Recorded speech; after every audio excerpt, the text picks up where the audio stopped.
Hello, ladies and gentlemen, and happy Monday as we welcome you to the TKDS Sports Network. Jackson Lightcap alongside Matthew Pennington. Welcome to Sports Now. Matt, you missed a couple days last week. Excited to have you back. I know that you couldn't make it last Thursday. Your brother coming up from Embry College down in Florida, around the Daytona Beach area, so you were spending the day with him. So happy to have you back, but I'm also happy that you have your brother back as well.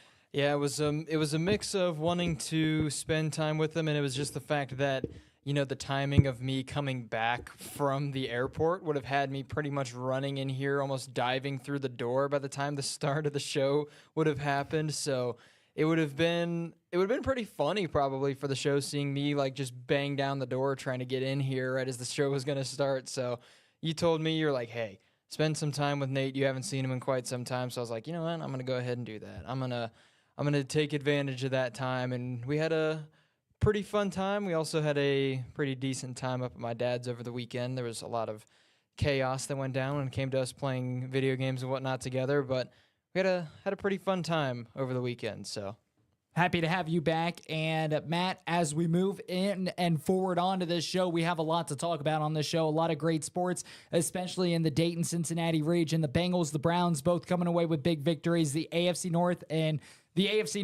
is the only division in the entire National Football League that have teams over 500.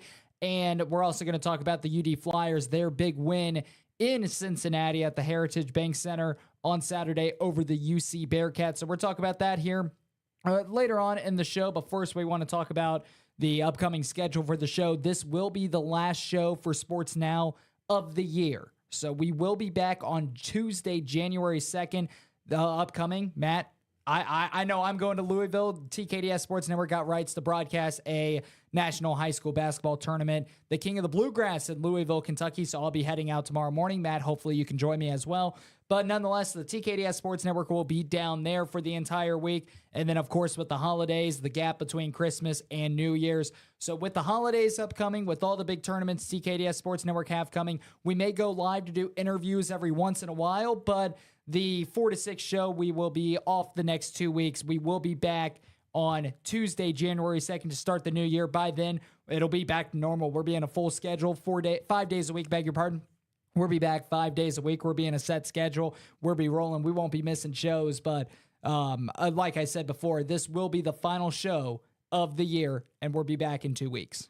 And yeah, we also, at least I know myself, I'm hoping by the time we get the show back going, we have a more formatted schedule and we know exactly what we're going to be dealing with pretty much every single day, because at least the past few weeks, once basketball season started up, that's pretty much where everything has just gone to chaos when it comes to the schedule for the show. We've been and all all over kind of the stuff. place. Exactly, that's my point. We have been pretty much drug every which direction humanly possible over the past few weeks, and that's why the show has been so out of sync, I would say. It's obviously not been out of sync because we've still been doing the show, but your regularly scheduled kind of programming that you guys saw during the football season, the reason and the main reason behind why that has not really been too much of the case as of recently is because the high school basketball season is chaotic, to say the least. And that's why we got drug pretty much every which direction possible,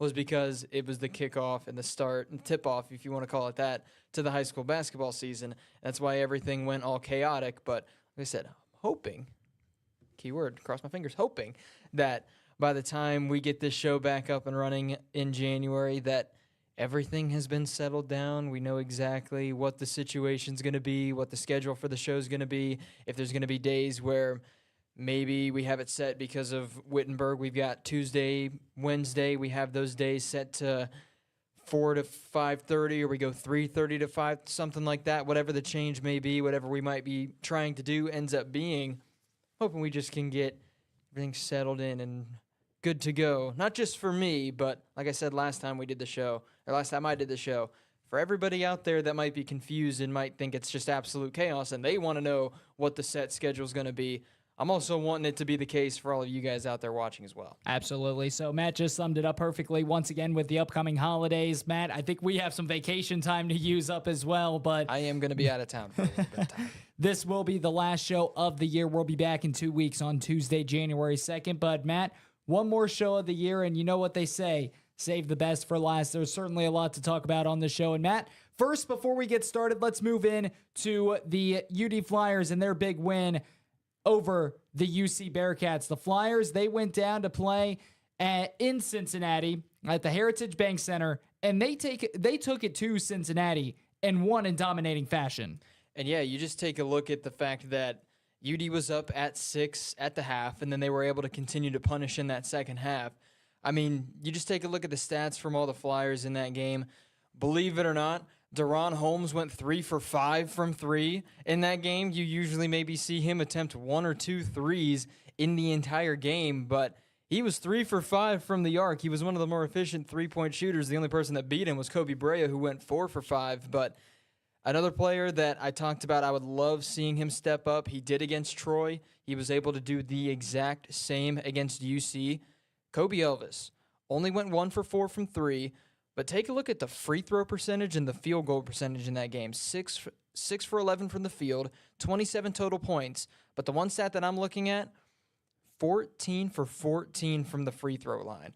You don't get sent to the free throw line that often, but when you do, especially in big games like UD versus UC, you have to hit free throws. That's something that is going to impact the game. Kobe Elvis went 14 for 14 from the free throw line. That is absolutely insanity. And you take a look at the team stats as a whole, 28 for 30 from the free throw line in that game.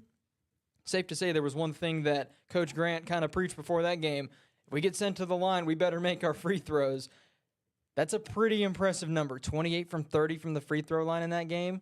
It doesn't matter what team you are. If you're Kansas, if you're Long Beach, it doesn't matter what team you are. If you're UD, if you're UC, if you're Ohio State, Xavier, Wright State, whatever team you may be, if you're shooting 20, if you get sent to the free throw line and you have 30 free throw attempts and you make 80+% of them, you're going to be looking and you're going to be feeling pretty good about the game. But 28 from 30 from the free throw line, it's pretty impressive and pretty big numbers from the UD Flyers. And yeah, Matt, you take a look at UD and what they were able to do. I mean, when you have Deron Holmes and Kobe Elvis combined for 55 points and you put up 82, we talked about the Flyers. They're at the beginning of the season, they would have to rely on their starters because we don't know how much they're going to get off the bench. But obviously, they've had a lot of players step up this season, such as Nate Santos. He has earned himself a starting role. Kobe Brea coming off the bench. He's been arguably the sixth man of the season for the entire Atlantic 10, and I'd even go out and argue almost all of college basketball. When you look at what the Flyers bring to the table, that was a statement win against UC. The UD Flyers, their fan base, they showed out at Heritage Bank Center, and they were able to, the turnout there at Heritage Bank Center was none other. And when you look at the UD Flyers and you look at what the Flyers have been able to do so far this season, the Flyers, this is a very, very good basketball team. And Matt, I know that there were a lot of questions before entering the season because there were a lot of unknowns. There were a lot of, well, what's going to happen with the bench? What's going to happen? Who's going to fill the roles of some of the players that departed over the offseason? The Flyers this season are legit. They look legit as well. They have gone up against some very tough teams, and they've beaten them. And we talk about the teams that they should beat. They're beating them how they should beat them. And that is a key component for the Flyers. The Flyers are sitting at 8-2 right now. Big wins over Cincinnati of the Big 12, LSU in the SEC. Their only 2 losses on the season to Northwestern by 5, and Houston, who's one of the top teams in all of college basketball, ranked top 5 by 14. So when you look at what the Flyers are doing, this is a team that is playing some really good basketball right now. They have Oakland coming up at UD Arena this upcoming Wednesday. We've talked about Oakland quite a bit on this show because they've played Ohio State. They've played Xavier. They will be playing and squaring off against Wright State later on in the season. But again, you look at what the Flyers have done this season. They are a legit team. They have proved that they are a legit team. Matt, even at the beginning of the season, when we started talking, Matt, you and I were there for that first game of the season for the Flyers, and it just seemed like their offense could not get going. We talked about it on the show. Who needs to step up for the offense and scoring for the Flyers? Those players, and then some, have stepped up. Elvis has stepped up. Brea has stepped up. Santos has stepped up. The Flyers are legit this season, and that is a scary, scary team to watch out for. And yeah, there's another stat from that UC-UD game that I'm taking a look at. You take a look at the turnovers on average per game so far this season for the Flyers. It's at 11.4. They only turned the ball over 6 times in that game. And you talk about this team as a whole so far this year. It's not that they've got one player with this three-point percentage. It's not that they've got a few players. The team percentage from three, the three-point shooting percentage for the UD Flyers as a whole is above 40%. It's barely above 40%. It's 40.1%, but it's above 40% 10 games into the season. If you have a player or two that's averaging above 40% from three, you're feeling pretty good about your offense. But the UD Flyers as a team are averaging over 40% from three so far this season. So talking about big stats that you like looking at, stats that can prove how good a team is, over 40% from three as a team, that's pretty impressive no matter what team you are. That is really, really, really impressive that your team as a whole can average over 40% from three. Matt, here's a question for you. When you look at the Flyers, if they play a complete game defensively and offensively like they've done over the last couple of games, what is their ceiling for all of college basketball, and what is your ceiling for the A-10? Because this is a Flyers team that if they continue to play how they have been playing and keep that level of consistency, yes, there's going to be bumps along the road, but this is a Flyers team, to me, that can win the entire Atlantic 10 Conference. For me, the ceiling for this UD Flyers team, if we see them continue to play consistent basketball at the level we've seen them play at, I would say since the Youngstown State game. I'm not saying that the game against Houston wasn't a complete game, but you're playing against one of the top teams in the country. Losing by 14 isn't really anything you can hang your head on, but they played a complete game against Youngstown State. SMU, a very tough opponent. They won that game by 2. Destroyed Grambling State. Handled Troy pretty well. Handled UC pretty well. If we see this UD Flyers team continue to play at this level and continue to play at this level in conference play, UD will win the Atlantic 10 they will win the regular season, if you want to call it regular season championship in the Atlantic 10. They will have the best Atlantic 10 record at the end of the season. And I would say for this UD Flyers team, if they're able to completely run the gauntlet, if they can take down Oakland and Longwood and then absolutely run the gauntlet in the Atlantic 10, do not be surprised if this UD Flyers team, if they don't end up winning the Atlantic 10 tournament, still have a ticket and still have a spot into March Madness. That's how good this team can be. It's just a question of if we can see them continue to play at this level. If they continue to play at this level, here in a few weeks, they could be a top 25 team in the country. And if you have them continue to run the gauntlet, continue to play great in the Atlantic 10, maybe win one or maybe lose one conference game of their entire Atlantic 10 slate and still potentially be a top 25 team, especially with the fact that they're only, obviously, if they were to lose to an Atlantic 10 team, you'd have three losses on the season. But the other 2 losses are against Houston and Northwestern, 2 teams that have fared pretty well so far this season. It would be tough to keep this UD Flyers team out if they didn't win the Atlantic 10 tournament at the end of the regular season. So the ceiling for this Flyers team is winning the Atlantic 10, the tournament, and the regular season, and making it into March Madness. Probably if they were to completely run the gauntlet and maybe only be a 2 to a 3 loss team, we could probably see UD maybe be a 6 or a 7 seed in the tournament, maybe even better. So talking about the ceiling for this UD Flyers team, the ceiling, winning the Atlantic 10, both regular season and tournament, and getting a really high seeding in March Madness. I don't know. Obviously, it's way too early to know who they would play if they make it into the tournament, if they make it into March Madness. But it's safe to say, if UD can continue to play at this level, I wouldn't say it's out of the realm of possibility that we see them make a decent run in March Madness as well if they make it, with how good this team has been playing. And with the competition they've played, they've been able to handle themselves. So playing against other tough competition in the tournament, they're going to be able to handle themselves in those games too. Matt, I will say this. Although it is early in the season, it is maybe a bit too early to tell with how the Flyers have played their first third of the regular season. I have to agree with you. I think that their ceiling, when it comes to all of NCAA, this is a team that can finish within the top 15 for college basketball. And I know that that may be a bit of a hot take, but when you look at how they've played, and yes, they have not played the toughest of schedules. Yes, they played LSU. Yes, they played Cincy. Yes, they played Houston. But at the end, yes, they played Northwestern. But at the end of the day, when you get into Atlantic 10 conferences, Atlantic 10 conference play, you're not necessarily going to be playing top 25 caliber teams. Yeah, you may run into a couple of them, but for the most part, they're not going to be big glaring standout victories for the Flyers. But what can the Flyers do? They can beat teams how they should beat them.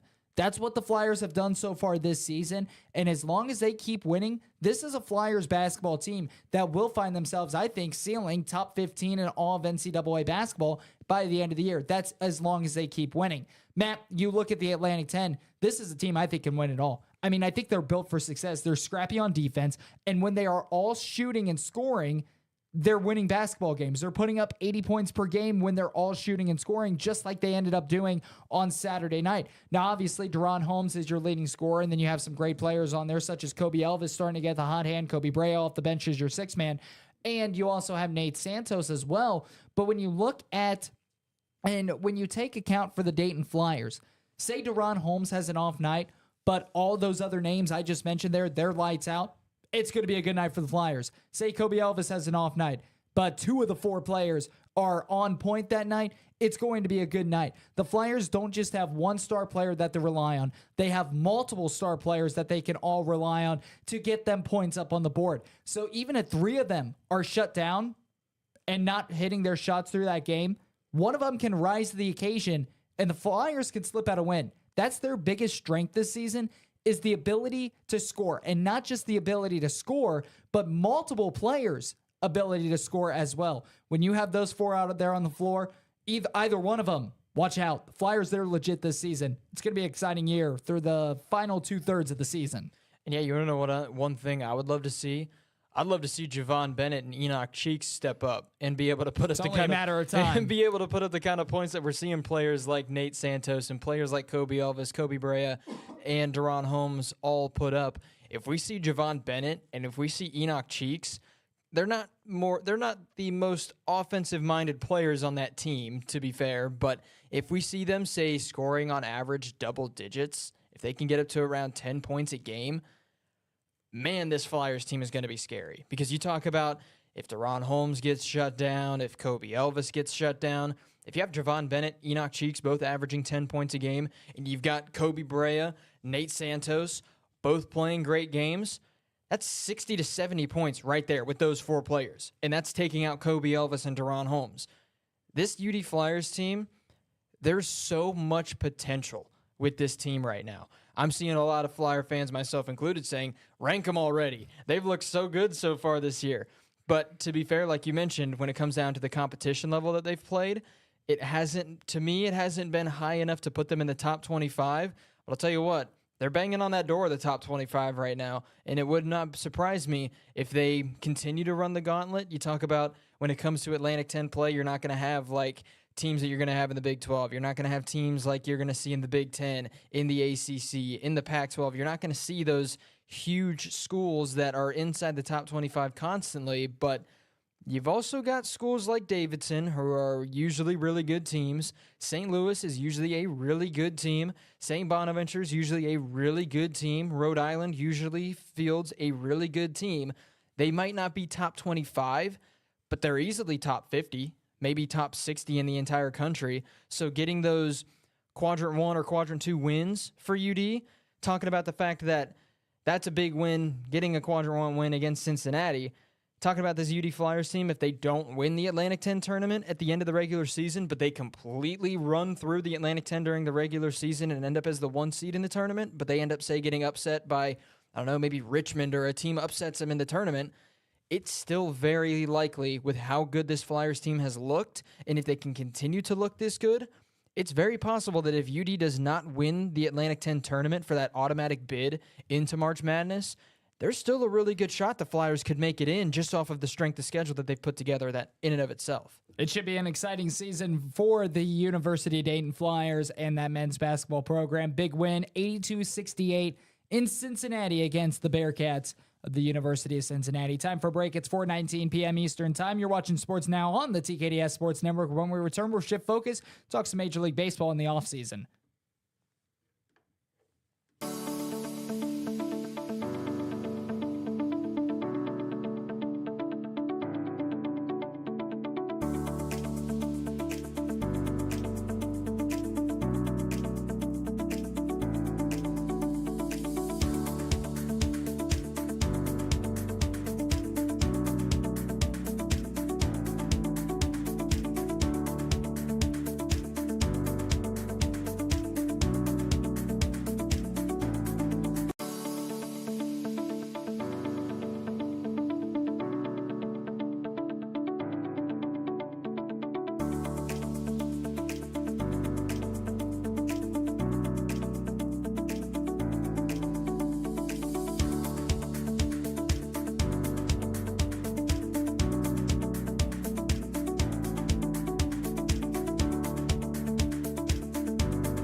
How you doing? So the furnace is on its last leg, babe. And I just don't know what to do.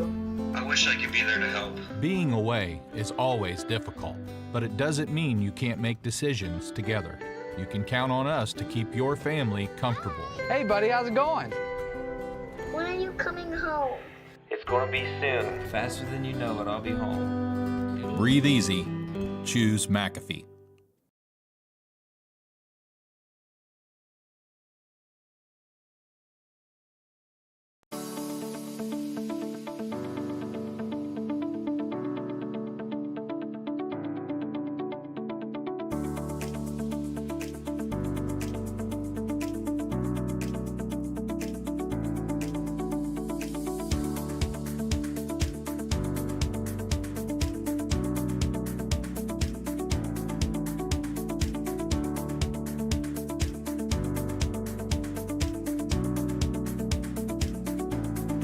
Come on, guys, let's call Daddy. Hi, Daddy. Hi! How you doing? So the furnace is on its last leg, babe. And I just don't know what to do. I wish I could be there to help. Being away is always difficult, but it doesn't mean you can't make decisions together. You can count on us to keep your family comfortable. Hey, buddy, how's it going? When are you coming home? It's gonna be soon. Faster than you know it, I'll be home. Breathe easy. Choose McAfee.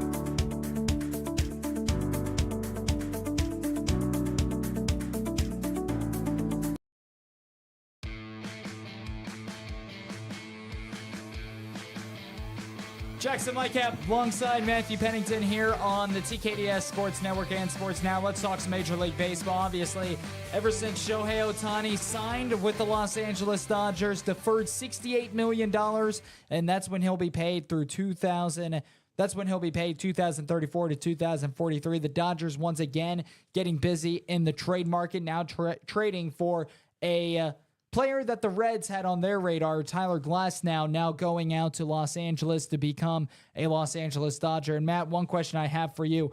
Where is this money coming from? You and I have talked many, many times on this show on why there needs to be a salary cap in baseball. And I know that all the lovely viewers, we have the best viewers out there, are probably sick and tired of us hearing about that. So we won't talk about the salary cap here in this show. But where is this money coming from? And it's insane. It blows me away that the Los Angeles Dodgers can afford this much talent. And again, we talked about this last time you were on the show. I believe it was last Wednesday. It's bad for the sport of baseball. It's bad for the game of baseball because now you have every single star player or used to be star player and used to be face of the league now going and playing for the Dodgers. It's a super team. The super teams did not work in the NBA. The NBA lost viewership because of it, and now we're going to start to see the same with the MLB. And yeah, talking about, you said we're not going to talk about the salary cap, but it's one thing that I want to bring up, and it's another reason why I think that, there should be limits to it, is the fact that if you add the cost of Shohei Ohtani and Mookie Betts' contracts together. Freddie Freeman as well? I'm not, no, you don't even have to add Freeman. Don't even include him. You add their two contract values together, it costs more for those two players' contracts are worth more than the entire valuation of the Miami Marlins. So if the Miami Marlins owner sells the team, he's not going to make as much money selling the entire team as Mookie Betts and Shohei Ohtani are going to make off of those two contracts from the Dodgers. So if that isn't okay, maybe we need a salary cap. If that doesn't flash the red lights in your mind and doesn't tell you that, okay, maybe there might need to be something that goes on when it comes to the salary cap, then nothing will. If you don't see that as a red flag, you are never going to want to see a salary cap in the MLB because two players being worth more than an entire team, not just the players on the entire team, is ridiculous. And then the fact that, like you mentioned, they're able to pick up Glasnow, I'll tell you what, I think might have played a little bit of a factor into that deal. Shohei Ohtani being one of the smartest players you've seen in the MLB, building and setting up his contract to where the Dodgers can build a dynasty in LA. That's what that contract did. $2 million a year, holding off $680 million until his final year. That's, I would say, 7 guaranteed years where the Dodgers are going to be able to use that $68 million a year to pick up players that are going to improve the team or maybe supplement some of the players that they might lose to other teams due to free agency or they might trade away to other teams. That deal for Shohei Ohtani to go $2 million a year, $68 million deferred until the very last year of his I think it's once his contract's over. I don't know if it's very last year I don't know if he's getting $682 million his last year or he's getting $2 million last year and then once that year's over he gets $680. But what that does for this Dodgers team, if they should be able to get the $680 million because it's the Dodgers. We talk about salary caps. They have one of the biggest markets in the entire MLB. But what that does is I would say probably makes a $50 to $60 million pool of money that the Dodgers can use almost every single year Shohei Ohtani is with them to go pick up other players that are going to help this team out a ton. That's what they did with Glasnow. They also got, I believe, rotation help. So talking about picking up players, talking about that deal for Ohtani, I'll say this much. That deal, the fact that it's only $2 million a year and the last $680 is forwarded back to the very last year or pushed back all the way to the very last year, if the Dodgers do it right, that is going to be a dynasty in LA. They should, if they can, like I said, if they can pick up the right players and they can use that money properly, I would not be surprised if in the next 8 years, the Dodgers are winning 4 to 5 World Series. I would not be surprised if that's the case. But if they mismanage, we might only see 1 or 2, maybe 3. And that's the other thing with baseball. You can have those kinds of teams where, like the Dodgers right now, they are throwing money, it seems like, every which way possible. And with it being baseball, and with the fact that every game is different, it's very possible the Dodgers might not win a World Series with this team. That's the one fun thing about baseball. You can have this team spending so much money on so many high-caliber star players, and it's still possible they do not win a World Series. But on paper, this Dodgers team should win 5 World Series in the next 6 years or so. But that's on paper. When it comes to baseball, things on paper usually don't always play out on the field the way they should on paper. So that's one thing with this deal for the Dodgers, picking up Glasnow, having Shohei Ohtani. Like I said, this is going to help this Dodgers team a ton. The amount of money that they're going to be able to spend pretty much every single year and not have to worry about paying that money to Ohtani. They're going to have so much money to work with. They're going to have so many different players they can try to bid for and pick up. It can easily build a dynasty in LA. And Matt, you take a look at the local team, the Cincinnati Reds. As I previously reported, there were reports saying that the Reds were interested in trying to trade for Tyler Glasnow. Obviously, with him going to the Dodgers, signing that long-term extension now for 5 years. So obviously now he's off the table. But you look at some of the other players that are also on the market for Cincinnati. What are their needs heading in to the bulk of the offseason? Because we're only in mid-December. There's still plenty of offseason left. They've signed a couple pitchers. They've signed some relief guys. They've signed an infielder as well. Matt, to me, I think that the Reds' biggest priority still, and there's still a lot of great names on the market, such as maybe Marcus Stroman. Dylan Cease is offered, there's been a lot of trade talks surrounding Dylan Cease. There's still a lot of great pitchers on the market because outside of Ohtani, outside of Glasnow, frankly, we have not seen much movement when it comes to Major League Baseball in the free agency period. So still a lot of great names for the Cincinnati Reds. Shane Bieber, of course, he was among trade talks for the Reds as well. Nothing has come about. But to me, Matt, I think that the Reds still need that solid starting pitcher. I think that they need that dignified ace in that rotation because having that ace in the rotation will not only bolster your rotation, and when you come and play in October baseball, if the Reds were to make October, you need pitching. What teams, take a look back at the previous couple of seasons. The teams that make a deep postseason run are the teams that have some tremendous pitching and some of the best pitching staffs in the entire in all of baseball. So when you look at what the Reds need, they need to bolster that rotation, especially with a very young rotation. Hunter Green entering his third year, Nick Lodolo entering his third year, Graham Ashcraft, a very young pitcher as well. Andrew Abbott was a rookie this season. Connor Phillips was a rookie this season. Brandon Williamson was a rookie this season. So you look at how young those players are. The Reds, they need a star pitcher. They need a star veteran ace pitcher. That veteran experience, that veteran presence will only help develop some of the younger guys that the Reds have. It'll only help them other than hurt them. And yeah, talking about, you brought up the question. I'm going to sound like a broken record when I say this, but the one thing the Reds need right now is pitching. That's the one thing that, if you take a look at the team as an entirety last year, one of the biggest struggles they had was pitching. Obviously, we talk about that power bat in the lineup. Still feel like they might need a little bit of help there, but not nearly as much. But for this Reds team, the other thing with the fact that they just signed a new infielder makes me question, what are the Reds going to do with Jonathan India? That makes me question what their... That's our next topic. That makes me question what their mindset is when it comes to Jonathan India. But I'll say it once, I'll say it twice. I don't know how many times you're going to have to hear me say it before I stop talking about it. I'll probably stop talking about it if the Reds decide to, finally make a move in this department. I'd say make a move. They already have made some moves, but a big move in this department is pitching. It's the one thing from a season ago, both the bullpen and the starting rotation, that there were obvious signs of struggle last year. The hitting, the only reason I think they went in a slump is because they had used up pretty much all of the energy and momentum they had right around midway through the season to later half of the middle part of the season. And then we saw the Reds kind of die out a little bit when it came down to the explosiveness and the kind of energetic batting order they had.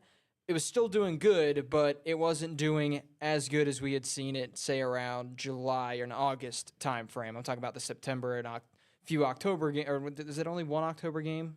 Who was it against this year? Was it Pittsburgh again? Is it always Pittsburgh that St. Louis. St. Louis this year? Okay. It's been like Pittsburgh the past 3 or 4 years, I think.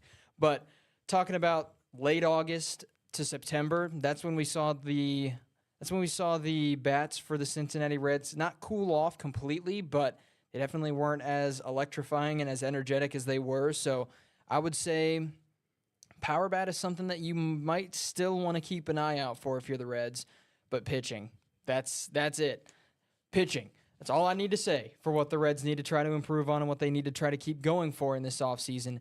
Pitching, pitching, pitching. If you can improve the rotation, if you can improve the bullpen, this team is already just going to look so much better. And like we've talked about, if you get a veteran arm in that rotation, you get a veteran ace in that rotation, all that's going to do is help the younger pitchers. It's going to help Ashcraft. It's going to help Lodolo. It's going to help Hunter Green because, like I said a few times, when it comes to baseball, especially pitching, it is as much a mental game as it is a physical game. If your mentality is not in the right spot, if you feel like you don't have it, if you feel like nothing you're doing is going good, and you feel like there is nothing you can do to improve what you're struggling with, having a veteran mind and having somebody who has been through those situations and has powered themselves through those situations is only going to help younger pitchers. So a veteran ace arm is what this Reds team needs to get in this offseason. And Matt, you brought up the name perfectly, and it was a great transition, and that is Jonathan India. And what will the Reds end up doing with Jonathan India? Could they move him out to the outfield? Will he be a platoon player? Matt, I will say this. I've seen a lot of hate around Jonathan India circling around social media over the last couple of weeks, and it's really ramped up over the last couple of days after John Morrissey from Major League Baseball said that reported a couple of weeks ago that the Reds were open to trading Jonathan India, and there were a lot of other teams engaging in trade talks. And then there was I'm trying to get all the names correct here, beg your pardon, stay with me. The Canadian Baseball Network's Bob Elliott reported that the Toronto Blue Jays have shown interest in Jonathan India as well. And Matt, it just seems like there's a lot of hate circling around Jonathan India, and in my opinion, I think this is what a lot of unwarranted hate. Jonathan India has been nothing but a stand-up guy, has done nothing but good things for the organization. Does he have some things to improve on? Absolutely. Do you think You think that he doesn't know that? Of course there's things that he can improve on. He's trying to improve his game. He was NL Rookie of the Year just a couple of years ago for a reason. And now you look at what he's been able to do. He had a down year, a bad sophomore slump. This season, he was playing really well until he was injured. And then he came back and was still really well. Man, remember the departure of Jonathan India through August. He missed almost all of August, and the Reds struggled that month. They were horrific that month. India came back, put his bat back in the lineup, instant spark. Reds started winning baseball games once again. Again, Jonathan India, to me, can you replace maybe his statistical value? Yes. Will somebody else in the locker room step up? Yes. I'm not saying that parting ways with Jonathan India is a bad or a great decision. I'm not saying that whatsoever. What I'm saying is there is a lot of hate that is going towards Jonathan India, and it's unwarranted hate. I don't understand what Jonathan India, a guy who's been a stand-up citizen and a stand-up guy for the entire city of Cincinnati during the 3 years that he's been here, during his time in the minor leagues, he has been a terrific guy for Cincinnati. He's been a terrific guy for that clubhouse. He's been a terrific leader of the team. We've seen him at his full potential. Matt, although, yes, that infield is crowded, to me, I don't know if he should be the odd man out. You want that depth. You see what he brings to the table. Matt, not to mention the fact he's also under contract. It's not like he's entering a contract year where you can dish him out and get players back in return. No, that's not the case. In my opinion, if a trade arises, then do it. But if it doesn't arise, why are we trying to push him out of Cincinnati? A guy that's been nothing but good for the city of Cincinnati and in a red leg uniform. And yeah, that's the only thing that, well, it's not that I don't agree with pretty much everything you just said, but it's the fact that all the hate is unwarranted and it's unnecessary. Completely. There's no reason that Cincinnati fans should be hating on Jonathan India. Okay, he had a bad year.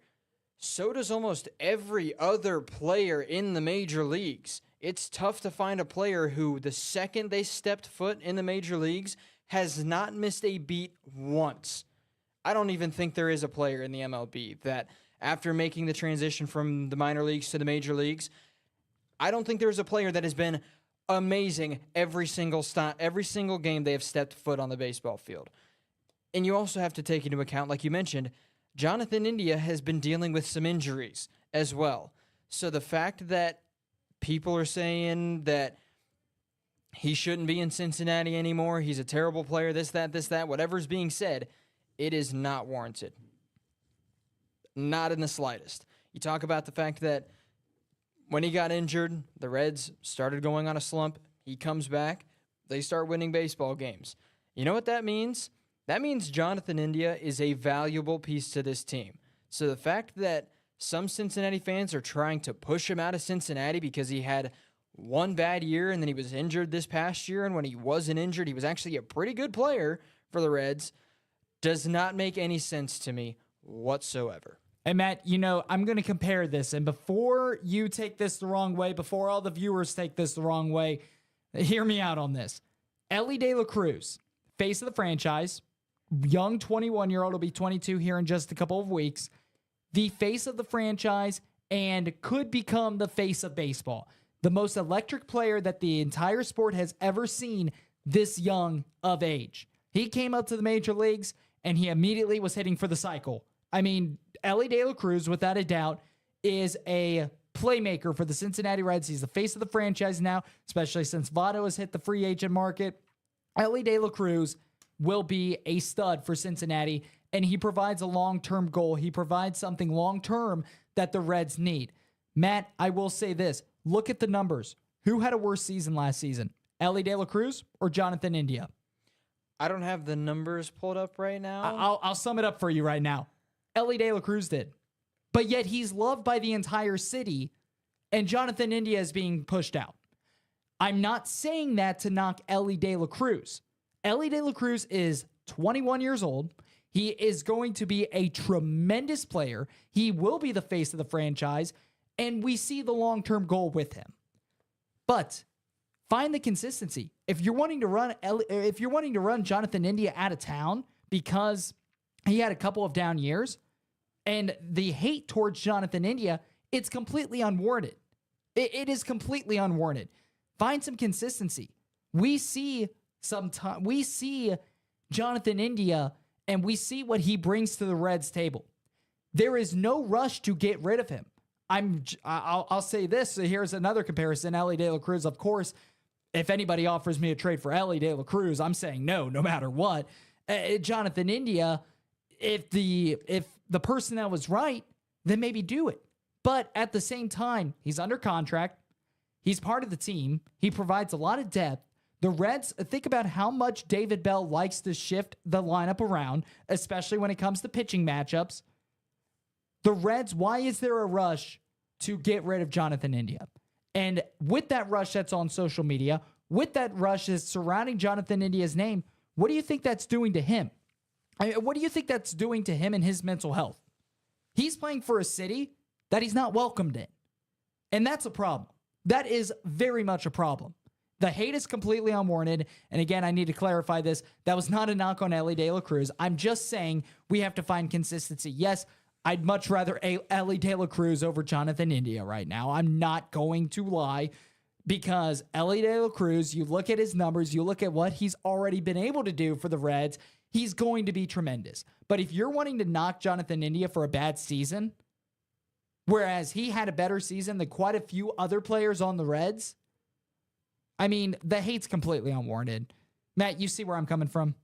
110%. Yeah. Good. I just wanted to make sure I wasn't making a fool out of myself. But I guess it is my job. So time for a break. It's 4:42 p.m. Eastern time. We'll be back. We'll talk some NFL football when we return.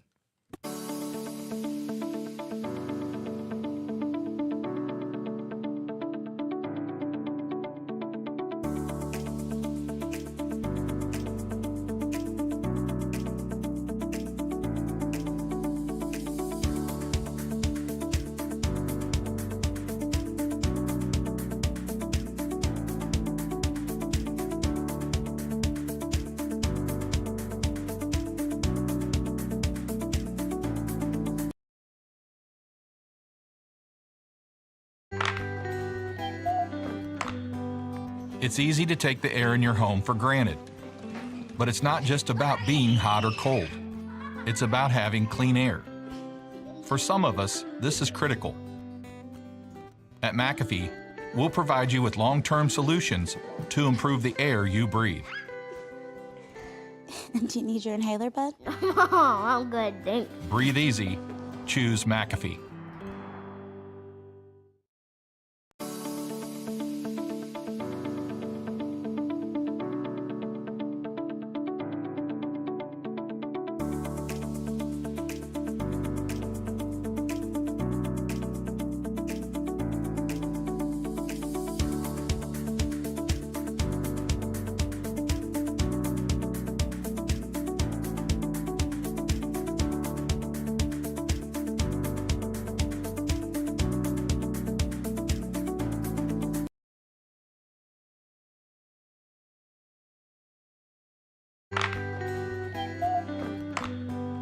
It's easy to take the air in your home for granted. But it's not just about being hot or cold. It's about having clean air. For some of us, this is critical. At McAfee, we'll provide you with long-term solutions to improve the air you breathe. Do you need your inhaler, bud? Oh, I'm good, thanks. Breathe easy. Choose McAfee.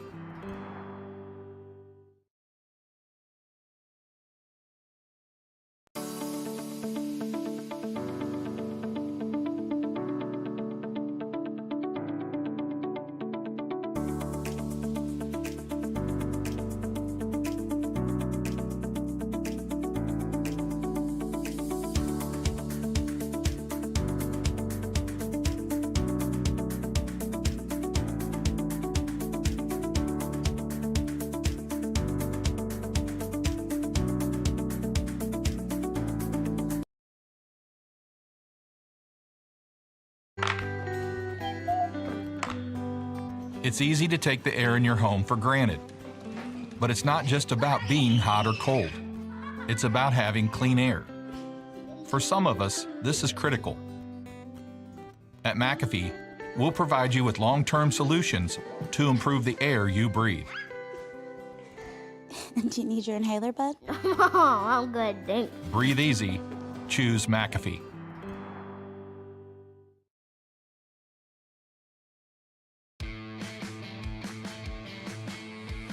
Just another reminder, folks, we are live in chat, so make sure to drop your comments, complaints, criticism, the whole 9 yards.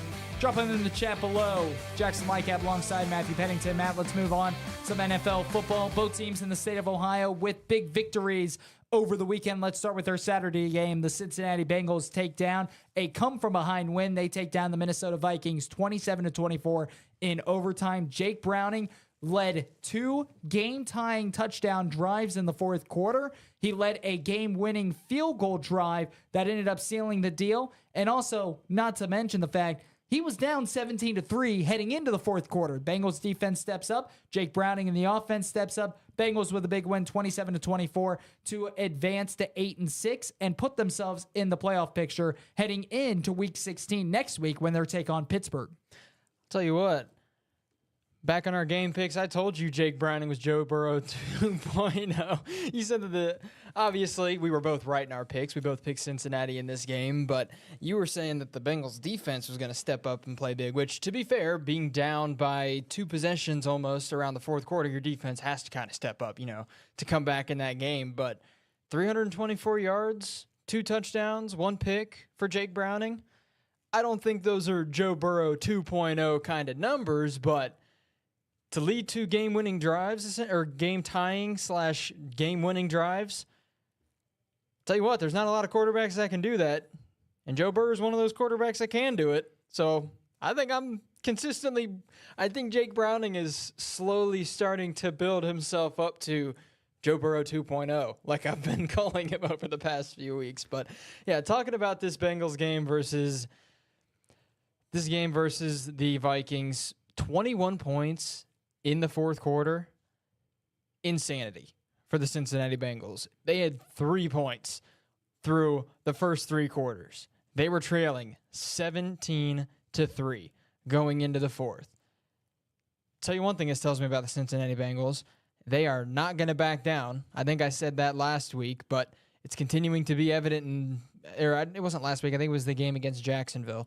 They are not going to back down. This team is going to continue to fight. I mean, right now, I think when you look at the playoff picture, they are in right now. I think it goes Browns, Bengals, Colts are the 3 teams that would be in right now.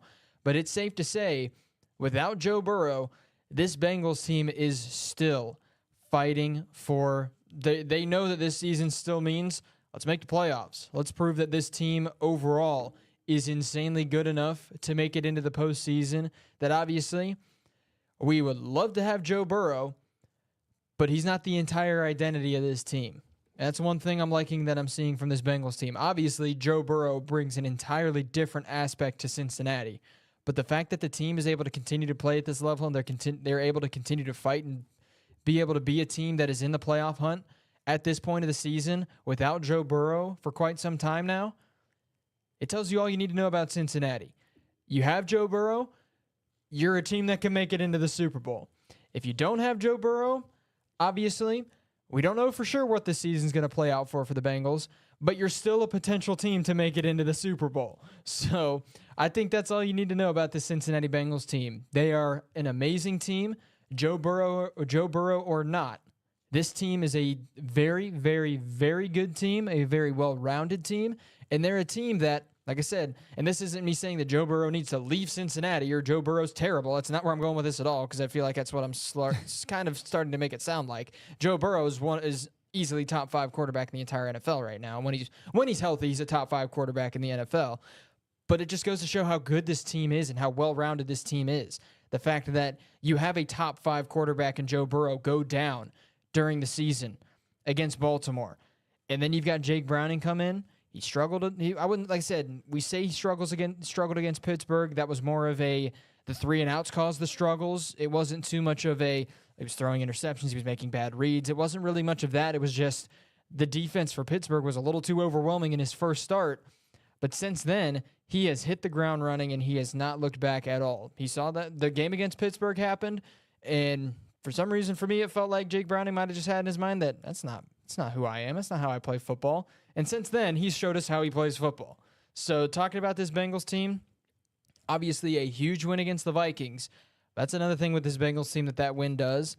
Like I said, just goes to show how good this team is, because if you don't have a top 5 quarterback starting for your team, you're still able to win games. You're still able to stay in the playoff hunt because, I think you even said it yourself, Jackson. Once Joe Burrow went down and they lost to the Steelers, the mindset was, oh boy, how's the rest of the season going to go? I don't know how the rest of this season is going to go. Maybe we tank for a better draft pick. No, but talking about this Bengals team, I think it's safe to say they can easily make the playoffs with the roster that they've got on the field right now. Matt, I completely agree. I mean, when you look at Cincinnati, Matt, when Joe Burrow went down, I think all of the city Cincinnati was calling out for the Bengals to tank, get a higher draft pick, come back next season, and contend once again for a Super Bowl with an easier schedule. Jake Browning took it as, this is a awful opportunity for Burrow, but this is a great opportunity for me to show who I am. And Jake Browning, since then, he's had that competitive edge, and he's been really enjoyable to watch. He's played really well, and he's got that fire under him as well, which is something that, as you see, Joe Burrow has. After the game-winning drive and after the Bengals ended up winning against Minnesota, remember, Jake Browning was on the Vikings practice squad for the first couple of years of his career. He was cut. A camera caught him, looking at him, throwing his helmet down in excitement, saying they should have never cut me. And there was another word that in that sentence that I cannot say on live air. Jake Browning's got the competitive edge. He's balling out right now. And Matt, there is a narrative going around the National Football League, and it's saying that Joe Burrow is just, because Jake Browning is being successful, it's proving Joe Burrow is a system quarterback and a game management quarterback and not a game-changing quarterback. To me, why is that narrative coming true? Joe Burrow is the number 2 quarterback in all of the National Football League. There should be no argument on why he is a game changer and not a game manager. He is not a system quarterback. That is a guy that can go almost anywhere in the NFL. That's a guy that in the entire National Football League, outside of maybe Carolina or Arizona, but that's just because they're some of the bottom teams in the league. That's a guy that can go anywhere else in the league and succeed. Joe Burrow is the number 2 quarterback in the NFL. With Jake Browning's success, why does this have to be a knock on Joe Burrow? Why can't we accept the fact that Jake Browning is a lot better than anybody foresaw him being? Why can we not accept the fact that Jake Browning is playing extremely well? And instead of giving props to Jake Browning, why do we have to knock Joe Burrow for being a system quarterback? Because he's not. This is a guy that the Bengals did not make an AFC championship game since 1988. They draft him his 2 full seasons. He's in a 4-year career, 2 seasons that he has been healthy the entire season. He's led them to the AFC championship, 1 time to the Super Bowl. He is a game changer. He is not a system quarterback. So we just need to stop with that narrative. He turned the city of Cincinnati around. He turned the entire Bengals franchise around. You look at how he's been able to march down the field in the clutch. Joe Burrow, in my mind, and I don't think that this should be any question, Matt, I know the look on your face, you're agreeing with me, is not a system quarterback. Instead of knocking Joe Burrow and calling him that because of how well his backup Jake Browning is playing, how about congratulating Jake Browning for how well he's been playing? Jake Browning's been playing out of his mind, and if he continues this, he's going to work himself into a nice contract next season for a starting quarterback position. And yeah, that's one thing. It's not just with Joe Burrow, but I think a similar argument can be made because a lot of people are talking about the same thing with Brock Purdy. A lot of people are saying the same things with, not too much with Jalen Hurts, but you're starting to hear that pop up a little bit. You're starting to hear it pop up with Tua as well. A lot of the quarterbacks on the top teams in the NFL are just being called system quarterbacks because their teams are good. Why is that a narrative? Why does that need to be a thing? Boggles my mind. Obviously, you can say maybe take I don't know, take Joe Flacco and put him on the San Francisco 49ers, and he's going to do pretty good. Take Baker Mayfield and throw him on the 49ers, he's going to be good. That comes with teams picking up really good players. You can say that for any team that has a good team, that has a good roster. Saying that a quarterback is just a system quarterback, I just don't understand why people keep bringing, I don't care what team it is, saying people, you can see I'm getting like, I don't get it. I just don't get it. It's so annoying to me saying that, oh, they're just a system quarterback. You could put anybody in at quarterback and they would do great. Then you go in and play quarterback for the San Francisco 49ers and you put up 42 points against one of the best defenses in the NFL and the Philadelphia Eagles. If it's so easy, obviously, you might not have played college football or you might not have had the experience, but if it is so easy to do it, then you go do it yourself. And Matt, I know you weren't here on the Thursday show, and for those of you that were watching the Thursday show, you may think that I'm contradicting myself because I said, you put Patrick Mahomes, say, on the New England Patriots, and will he struggle? Yes, but yes, it's because he's in a different system, but it's also because he's been in a different system that what he grew up in Kansas City. If Patrick Mahomes were to be traded today to the New England Patriots, there would be a gap and you would see a difference. And it's not because he's a system quarterback. It's because he's trying to learn a new system. It's a completely new offense. So it takes time. But Patrick Mahomes so far this season, he's not been looking like a dominant quarterback like he has in years past. But yet he's still unanimously the number one quarterback in all of the National Football League, which I agree with. But he has not been looked as great because of the weapons around him.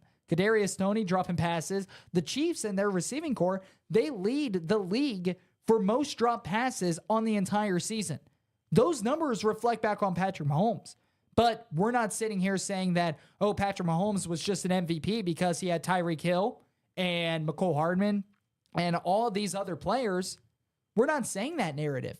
We know that Patrick Mahomes is the number one quarterback in the NFL, and we know that he's not a system quarterback, and we know that he is the most talented quarterback of all time that we've ever laid eyes on. So why is it the same for every single quarterback that has a top team in the league? I've seen the same narrative over Trevor Lawrence. I've seen the same narrative over Kirk Cousins when he was playing before he got hurt.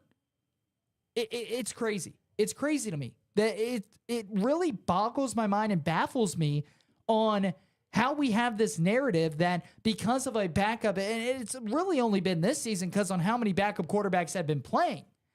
It really boggles my mind that you have a star quarterback such as Joe Burrow go out and then his backup comes up who sat behind Burrow for so long, has learned what Burrow does. He's learned the offense, does well and succeeds, and it's a knock on Burrow. And you don't congratulate Jake Browning for playing how he's played.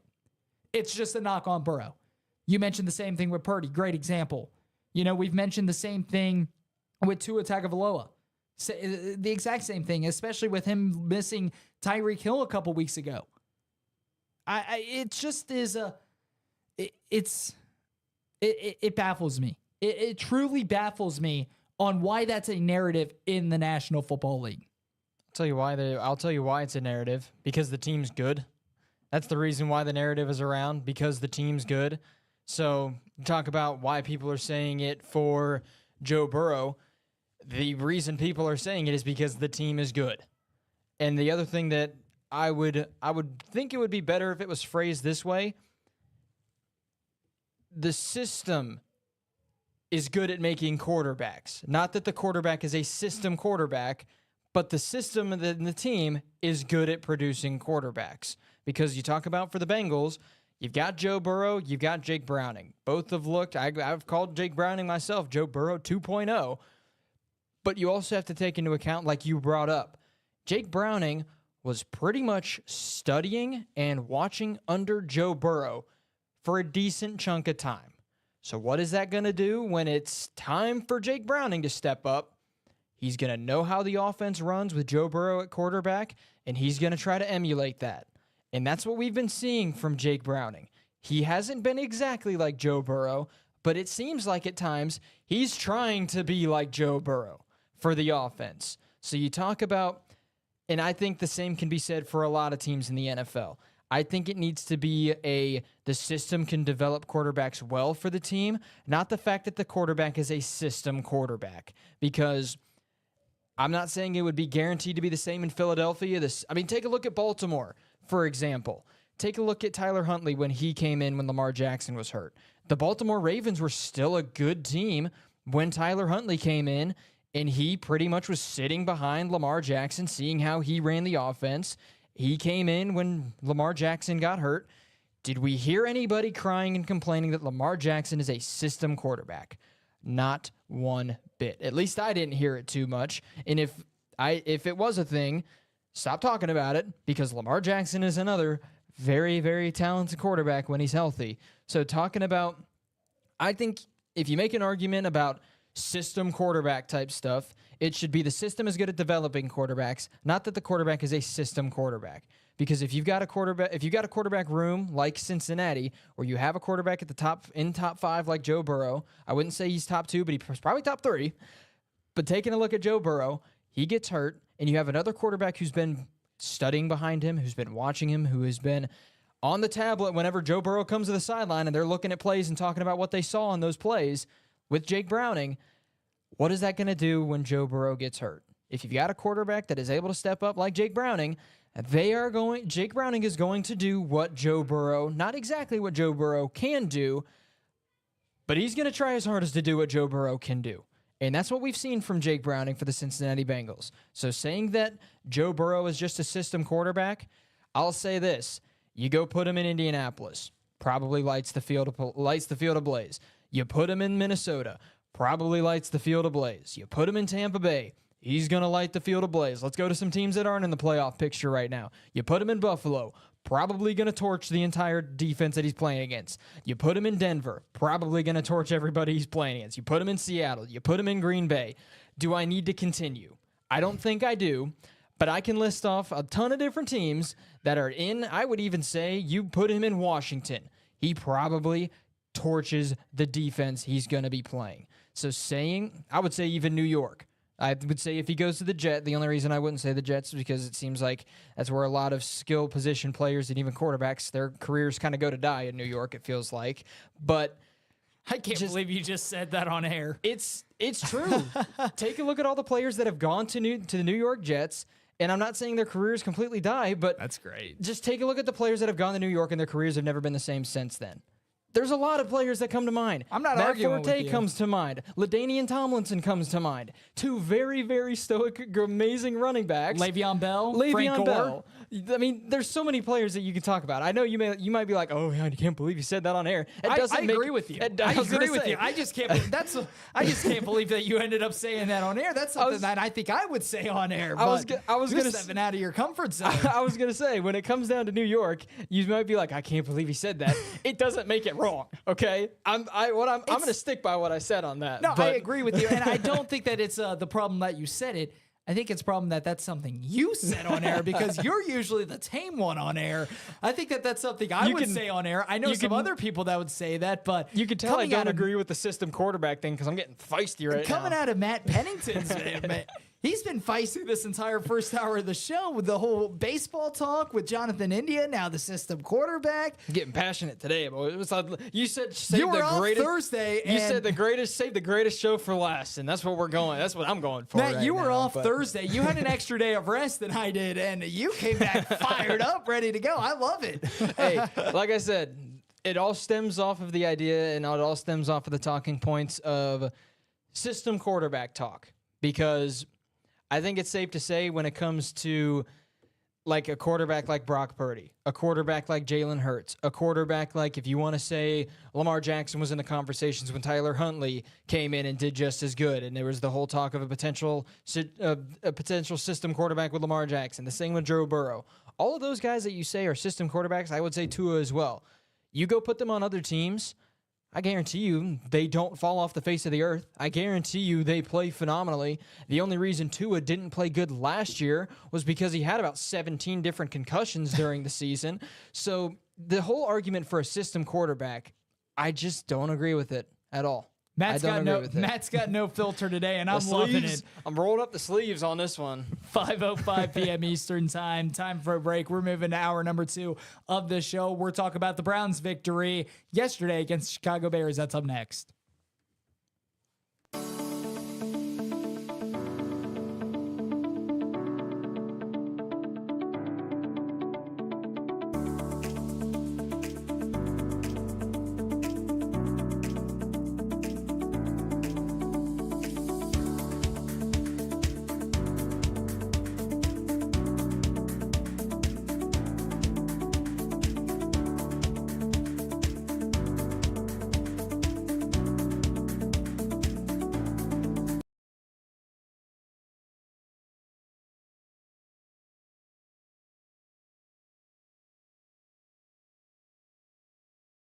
Come on, guys, let's call Daddy. Hi, Daddy. Hi. How you doing? So the furnace is on its last leg, babe, and I just don't know what to do. I wish I could be there to help. Being away is always difficult, but it doesn't mean you can't make decisions together. You can count on us to keep your family comfortable. Hey, buddy, how's it going? When are you coming home? It's gonna be soon. Faster than you know it, I'll be home. Breathe easy. Choose McAfee.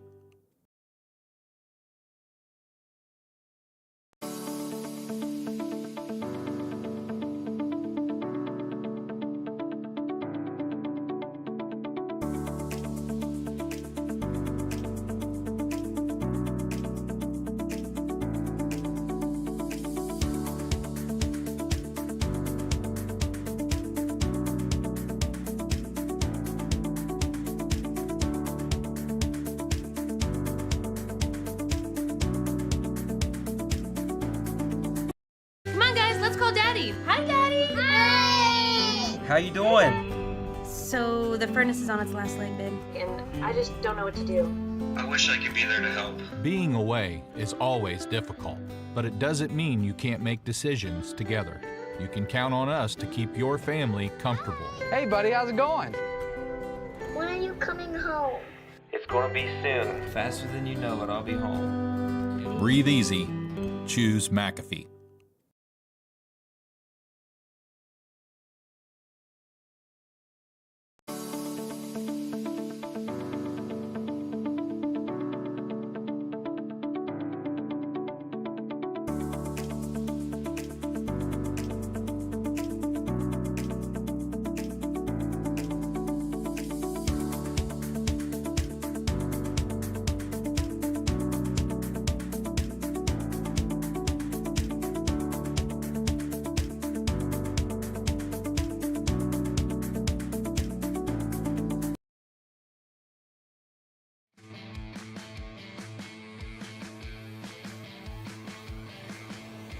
Back here on the TKDS Sports Network, Jackson Lightcap alongside the fiery Matthew Pennington. We're moving on to the Cleveland Browns. A big win for the Browns yesterday against Chicago Bears. Come from behind win.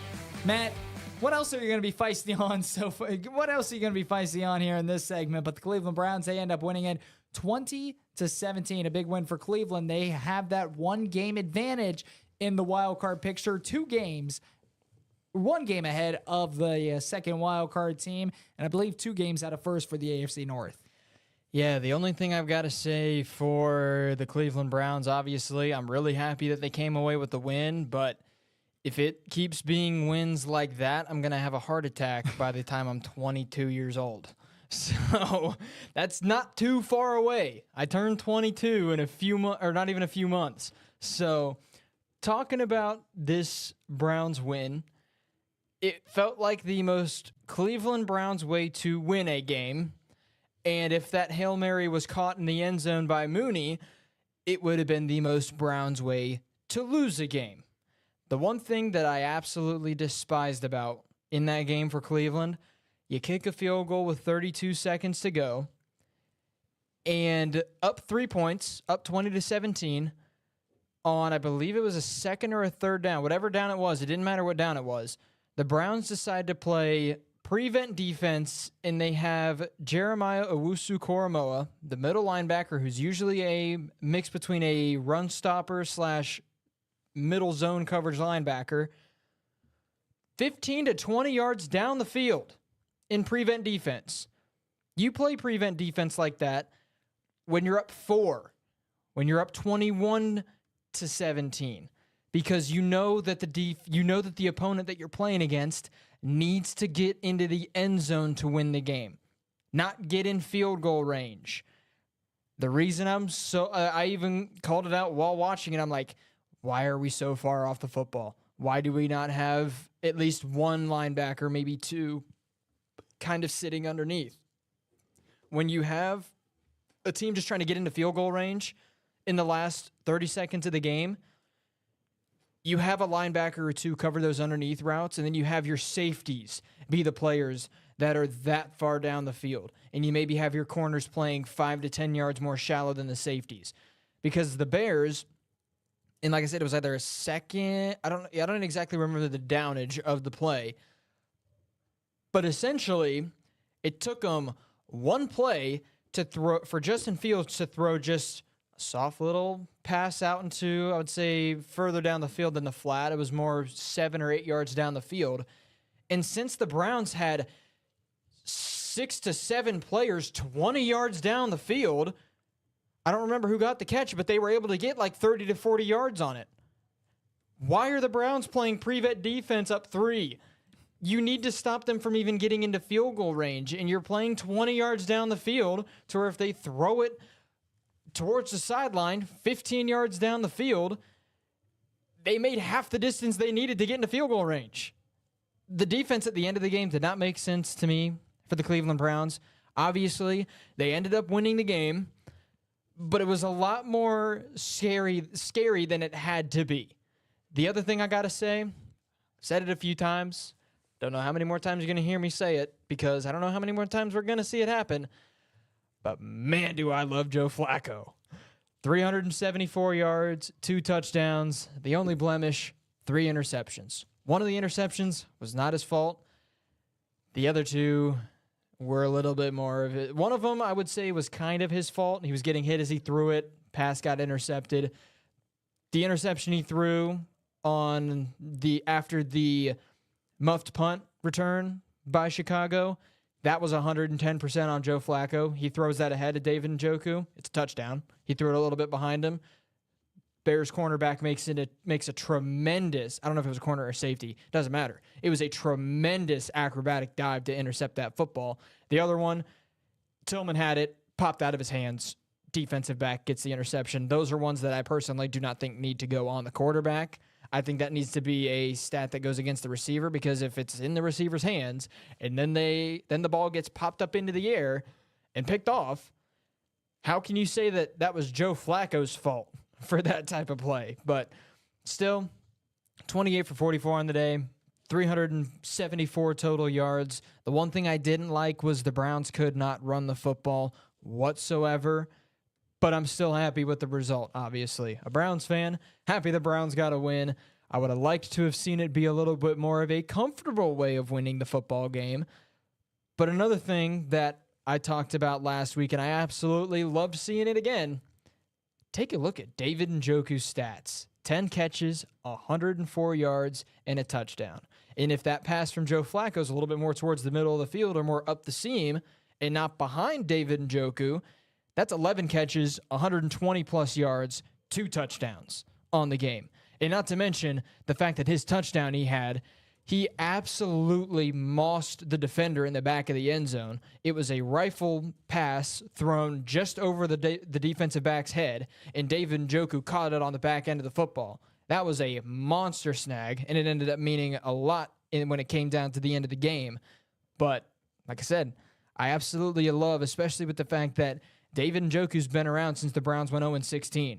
And that was around that time that he didn't want to be a Cleveland Brown anymore. The Browns decided to stick with him. He bought into it. And I'm loving watching David Njoku play football right now for the Browns because he has looked phenomenal the past few weeks. Matt, let me ask you something. Not too long ago, just a couple minutes ago, search back in your memory. Did you say you love Joe Flacco? Yes, and I said it like 2 weeks ago and last week too. go back 10 years in time. That's why I'm saying I'm so surprised I'm saying it now. Do you 'Cause I think would have that you never would said- say, do you think, being a Cleveland Browns fan you are, do you think that you would say you love Joe Flacco? I would hate myself Because if I I said knew it. you 10 years ago, and that was not what you were saying 10 years ago. And nonetheless. If my 10 years ago heard myself today not knowing the situation that Joe Flacco is now the starting quarterback for Cleveland, if 10 years ago my older self just heard me say, I love Joe Flacco, I don't know what my life would have been, or I don't know what was going wrong. I wouldn't know what's going wrong with my life for me to be saying, I love Joe Flacco. But no, knowing the situation now that he's the Browns quarterback, like I said a few times, I never thought I'd hear myself saying it, but I love Joe Flacco right now. And, you know, one thing of concern for the Cleveland Browns out of their win yesterday is you mentioned they were not able to run the football. They had 29 yards on the ground, and they had 18 attempts. 18 attempts for 29 yards. Not going to get it done. And that's ultimately what hindered the Browns offense. Give credit to the Chicago defense. They made Joe Flacco and the Browns offense go one-dimensional, and they were able to force the turnovers that they'd need. And that was ultimately a game that the Bears should have won. They missed multiple opportunities. I can't tell you how many opportunities they missed. The wide open would have been a touchdown. Beautiful throw by Justin Fields that was dropped by Robert Tonyan. That's certainly an issue. But Matt, again, you look at Cleveland, a win is a win in the NFL. They weren't able to run the football. Joe Flacco, this was the worst game that he's played in a Browns uniform, but yet he still threw for 374 yards, 2 touchdowns, got the win. So when you look at Cleveland, this is a game that Chicago should have won. Chicago, according to the stats, had an 86% chance of winning with 5:18 to go in the fourth quarter. They lost. Cleveland, give credit to them. They came back. They had a nice win. They played well down the stretch. They gave themselves an opportunity to win the football game in the later stages of the fourth quarter, and that's exactly what they did. Matt, you also talked about David Njoku. David Njoku, his numbers, 10 catches, 104 yards, and a touchdown. Could have been plenty more as well. And Matt, with how David Njoku has looked over the last couple of weeks, granted, over the season, he has looked very inconsistent, but over the last couple of weeks, he's looked very good. And if he continues to play like he has, we can continue to see the Browns offense at their full potential. And not to mention, if he can continue playing games like he has over the last 3 or 4 weeks, this is a guy that you can make an argument that he could be a top 10 tight end in the entire National Football League. And yeah, there's 2 things I want to say about this Browns team in the game against the Bears. I think the main reason, and when you hear this, you're going to be like, okay, yeah, that might be why the run game didn't work. The Browns have 1 offensive lineman that started the season left on that offensive line. Another thing, too, that's crazy to think about for this Browns team, 26% of their cap hit this year is on IR right now. That's 26% of the team, or 26% of the money that's going into the players for this year's cap, or for the cap space for this year, are on IR right now. And the other thing with this game for the Cleveland Browns, obviously the score was 20-17, but take a look at how the Bears got points. Pick 6, interception that got brought down at the Browns' 2-yard line resulted in a touchdown pass to Cole Kmet. The fact that the Bears got 14 points off of turnovers, all that tells me is, yes, the score was close, but the game should not have been that close. Because with how good the Browns played, you take away those 2 interceptions, you take away the pick 6, you take away the interception that got returned to the 2, I think it was a 1 or 2 yard line, maybe even 3 yard line, still doesn't matter. It was at the goal line. It was and goal for the Bears after that interception. You take away those picks, this game isn't close. So, yes, it was a 3-point game. We're not living in a world where those interceptions weren't thrown. We're living in the world where Joe Flacco threw 2 touchdowns and 3 picks in that game. But seeing the score 20-17 and knowing how that game played out, the game ended up being a lot closer than it should have been. And it wasn't because the Bears were doing stuff. It was because the Browns were doing stuff to themselves. That's why that's why the game ended up being so close. And the Browns they almost stopped the Bears when they got it down to the 2-yard line off of that interception. I think it was a 3rd and goal from the 7 where Justin Fields should have been sacked. He broke out of a tackle from Myles Garrett, and if you can say you've done that, you pretty much have done it all in the NFL. So breaking out of a sack from Myles Garrett, rolling out to the near side of the field, and firing just past, ball did that right here to, what's his name? I forget his name. One of the Browns' defensive backs. The ball skimmed just past his fingertips for the touchdown. That play should have been blown up with Myles Garrett getting in the backfield and getting a sack. But still, you talk about the score for the game being 20-17.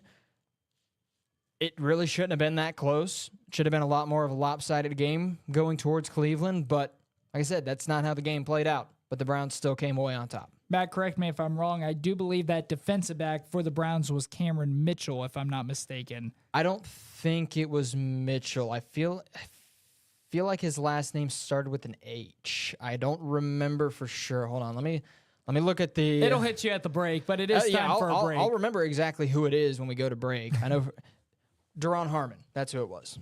Time for a break. We'll be back here on the TKDS Sports Network.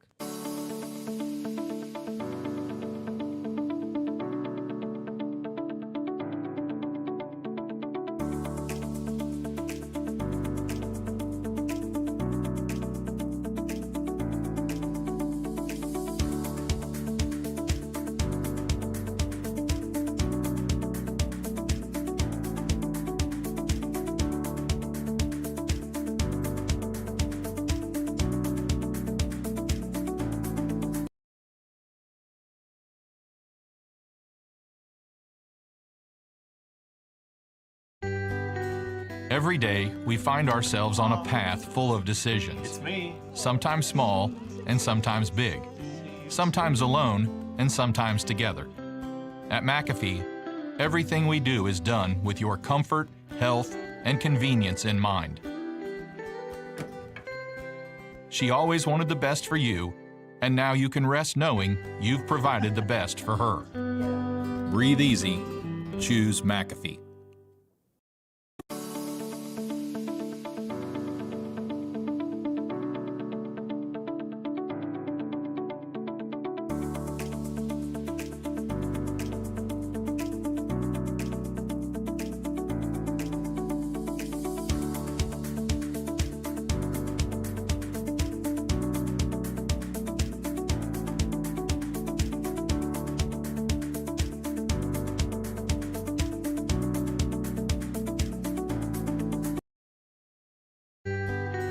Every day, we find ourselves on a path full of decisions. It's me. Sometimes small and sometimes big. Sometimes alone and sometimes together. At McAfee, everything we do is done with your comfort, health, and convenience in mind. She always wanted the best for you, and now you can rest knowing you've provided the best for her. Breathe easy. Choose McAfee.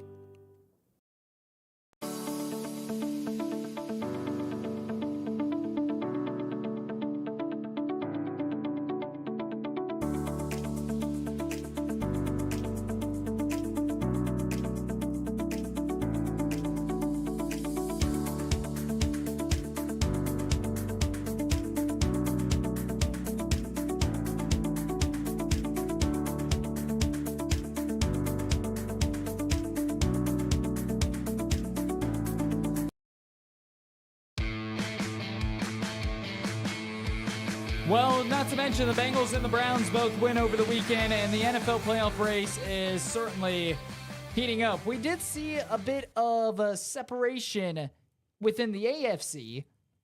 Obviously now, Matt, as you mentioned before, the teams in the NFL playoff picture for the AFC, obviously it is the number 1 seed, the Baltimore Ravens, coming off a big win in Jacksonville. The number 2 seed currently, we did see some teams drop out, but a chance for both, but a big game this weekend when it comes to AFC playoff picture and the playoff standings, when the Cincinnati Bengals go on and will take on the Pittsburgh Steelers at Acrisure Stadium this upcoming Saturday. And yeah, talking about the teams that currently are inside the playoff bubble. That's why, as a Cleveland Browns fan, I was so happy seeing them take down the Bears, because the one way to, with all the closeness and all the tiebreakers that could play into account and all of that kind of craziness that is more than likely going to happen in the AFC, if the Browns are one game ahead of everybody, all of that doesn't matter. So that's why I'm so happy that the Browns were able to come away with a win against the Bears. But no, taking a look at all of these teams, the Steelers, the Broncos, both at 7-7, they're only a game out from potentially being inside of the playoff hunt. Obviously, that's going to come down to the tiebreakers for all of those teams and their tiebreakers and how those match up against all the other teams that are currently at 8-6 right now. But it's safe to say that this playoff picture for the AFC is going to keep being crazy. It's going to keep being hectic, because the thing is, you take a look at the movement that happened. The only reason we really saw that much movement is because the Colts beat the Steelers. Both of those two teams were at 7-6. And in that hunt for the playoff, both of those two teams, I think they were 6-7 when it came to the AFC wildcard race before their game against each other. And the only other team that, of those teams that were fighting for a spot, the only other team that lost to a now 10-4 Detroit Lions team, that being the Denver Broncos. So you take a look at all these games, especially with the fact that you take a look at the Bills. They just beat the Cowboys pretty convincingly. The Texans, it was a close game against the Titans, but no C.J. Stroud in that game. So there was obvious that there was going to be some struggles. Obviously, the Colts taking down the Pittsburgh Steelers, a team that's in the playoff picture. You've got the Bengals taking down the Vikings, a team inside of the playoff picture in the NFC. And then you've got the Browns taking down the Bears. The Bears not really in the playoff picture when it comes to the NFC. They're the closest team to being knocked out, I think. Them and the Giants are the closest teams to being knocked out. But it's safe to say when it comes to the AFC and when it comes to the wild card race that we're going to continue to keep an eye on throughout these next few weeks. Safe to say movement is not done. We're probably going to keep seeing movement as this season goes on. It would also be interesting for me as a Browns fan. I hope that both Browns, Bengals fighting for the last playoff spot. I already told you if the Browns keep playing it the way they did against the Bears, I'm going to have a heart attack by the time I'm 22. So I would much rather see the Browns in a more comfortable situation going into Week 18, where I don't have to worry about them losing the game, and if they lose the game, they are out. So I'm hoping for Cleveland, they can take down the Texans, they can take down the Jets, and that doesn't mean they're guaranteed to have it be the final game of the season. It's fine if we lose because we'll still make it, but I would rather that be the case than every single, like the Browns are sitting at 11-5 and everybody else is 10-6 right behind them. I would really not like to see that going into the final week, especially with how good the Bengals have been playing as of recently too. Matt, we did receive a comment. Bart from Twitter said, how about the Colts backups running back running it down the middle of the Steelers' face? He did not miss that. And ultimately, yeah, they did. The Colts, they looked like a complete team the other day.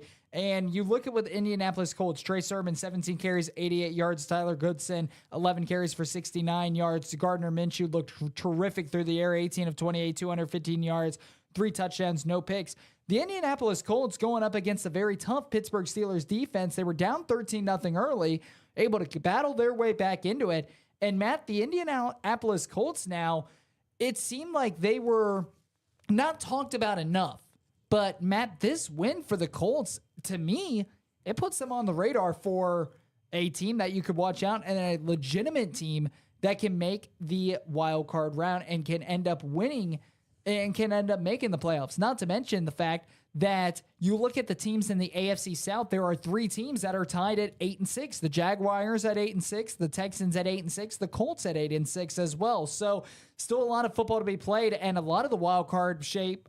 A lot of the wild cards going to shake up really on who wins that division. So, because, I mean, you look at different tiebreakers. The AFC North have multiple teams up there. The AFC South has multiple teams up there as well.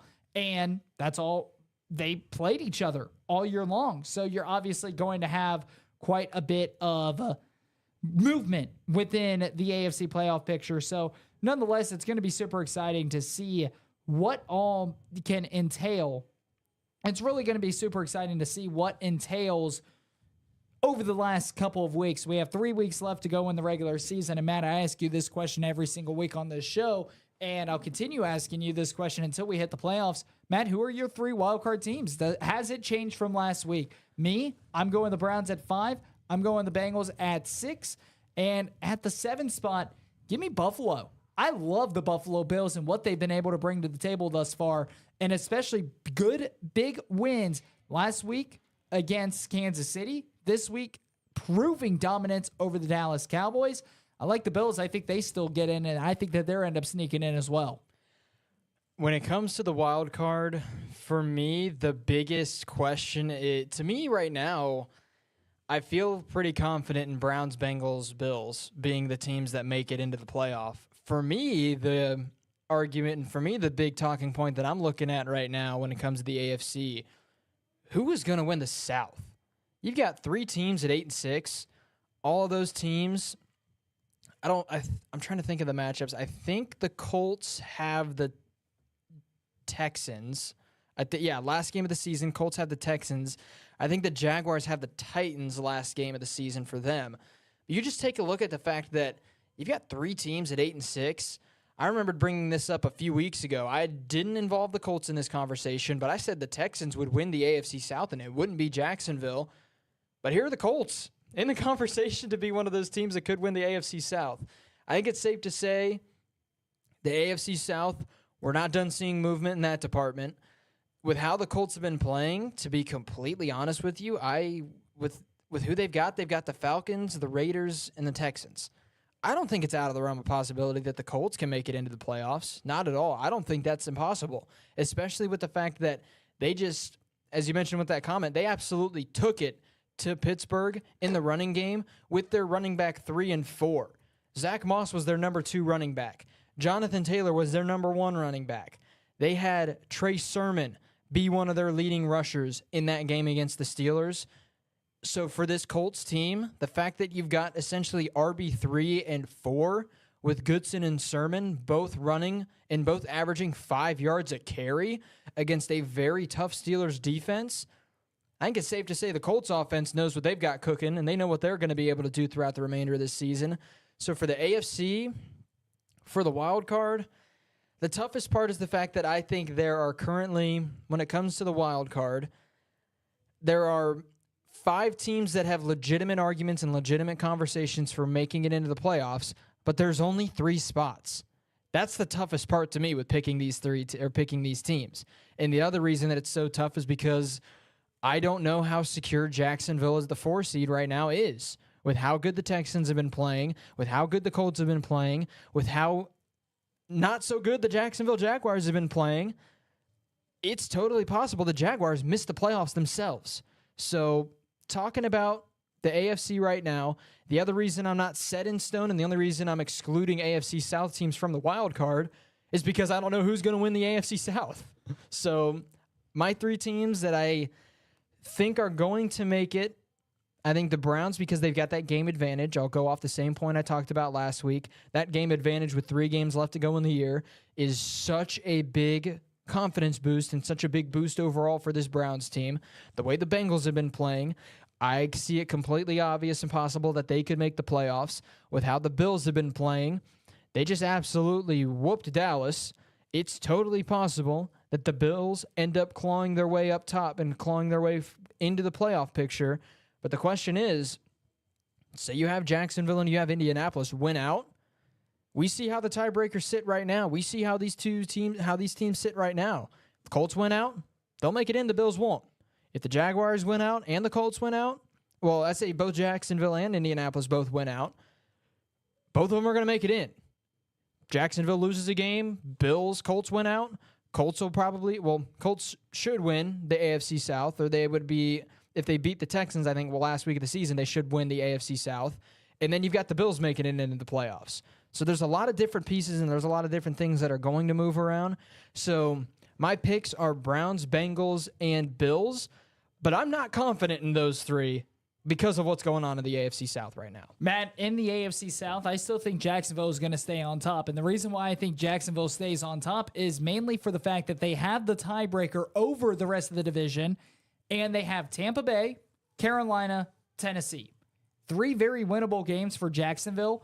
And I think Jacksonville, if they're going to drop one of those last 3, it's going to be against the red-hot Tampa Bay Buccaneers right now. So, but nonetheless, the AFC South definitely shaking up quite a bit. But, Matt, we will take a break. When we return, we'll talk some college football. That's up next on Sports Now.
Every day, we find ourselves on a path full of decisions. It's me. Sometimes small and sometimes big. Sometimes alone and sometimes together. At McAfee, everything we do is done with your comfort, health, and convenience in mind.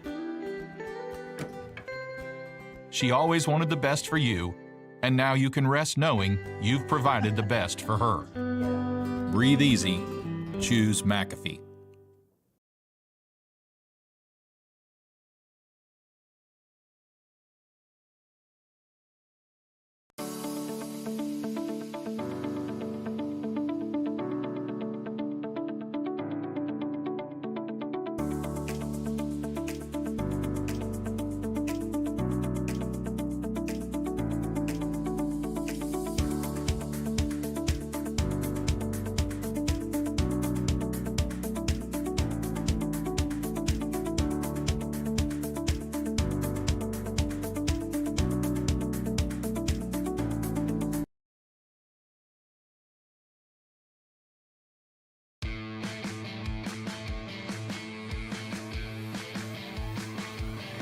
Jackson Lightcap, Matthew Pennington, final 20 minutes of the show. We want to shift our focus onto college football.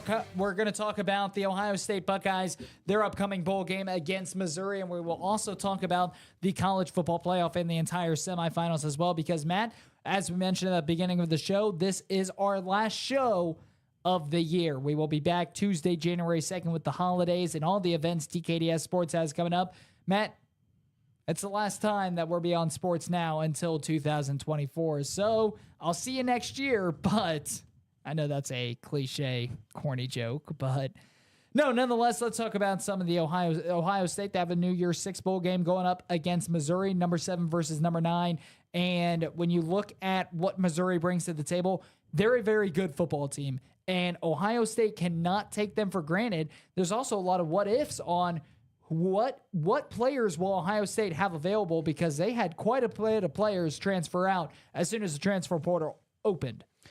And yeah, to me, that talking about the fact that obviously you've got Kyle McCord entered the transfer portal. From what I've been seeing, I'm pretty sure it's almost guaranteed and confirmed, but he's going to be playing for the Orange of Syracuse now. But that makes me wonder and question, how is Ohio State going to do in this game against Missouri? Because now now the Ohio State Buckeyes are going to be having Devin Brown and Lincoln Kienholz be the potential quarterbacks that we're going to see starting in that game against Missouri.